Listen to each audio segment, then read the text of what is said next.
शेष नाग ने बचाए नदी के तेज बहाव में डूबते हुए पुजारी की जान।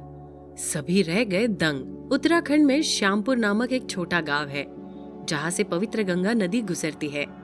वही गंगा नदी से लगा हुआ प्राचीन शिव मंदिर स्थापित है।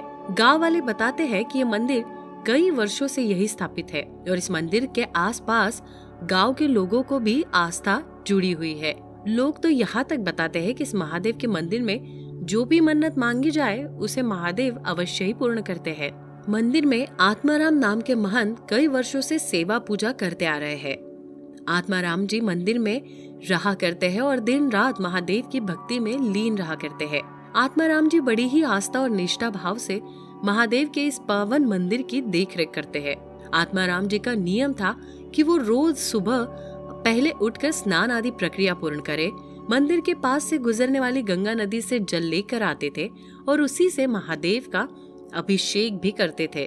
उसके बाद ही वो सेवा पाठ किया करते थे। महादेव के प्रति ऐसी सच्ची आस्था के कारण गांव में सभी लोग आत्माराम जी को बड़े आदर सत्कार की दृष्टि से देखा करते थे। आत्माराम जी का जीवन महादेव की भक्ति में लीन रहते हुए सुखमय व्यतीत हो रहा था, परंतु एक दिन कुछ ऐसा हुआ जिसने सभी को झंझोड़ कर रख दिया। परंतु आगे बढ़ने से पहले यदि आप हमारे चैनल पर नए हैं तो चैनल को सब्सक्राइब अवश्य करें और नीचे दिए घंटे के बटन को दबाना ना भूले। सर्दियों के दिन चल रहे थे, चारों ओर घना कोहरा छाया हुआ था और आत्माराम जी रोज की तरह महादेव के अभिषेक हेतु गंगा नदी के लिए निकल चुके थे। और जब आत्माराम जी घड़े में जल भर रहे थे तभी किनारे से उनका पांव फिसल गया और वो नदी में जा गिरे।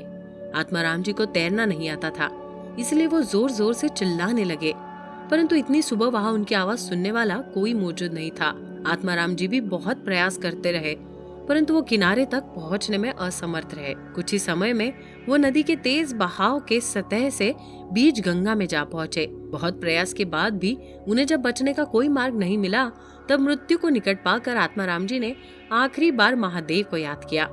तभी अचानक से कुछ ऐसा हुआ जो किसी ने न सुना न कभी देखा था। वहाँ बीच गंगा नदी में आत्माराम जी को महसूस हुआ कि जैसे कि उनके पाँव में कोई रस्सी लिपट गई हो और उस रस्सी से कोई उन्हें खींच रहा है।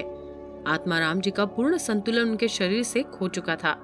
वो बल उनके पाँव को खींचता हुआ देखते ही देखते आत्माराम जी को किनारे तक ले आया और जब आत्माराम जी किनारे पर उस बल के साथ खींचते हुए पहुंच गए तो उन्होंने देखा कि वो उनके पाँव पर लिपटी हुई चीज कोई रस्सी या कपड़ा नहीं है, वो तो एक विशाल 2 मुंह वाला शेष नाग है जो उन्हें खींचकर किनारे तक ले आया और बाद में स्वयं ही पाँव को बिना कोई नुकसान पहुंचाए जाने लगा और कुछ दूर जाकर अचानक से गायब हो गया।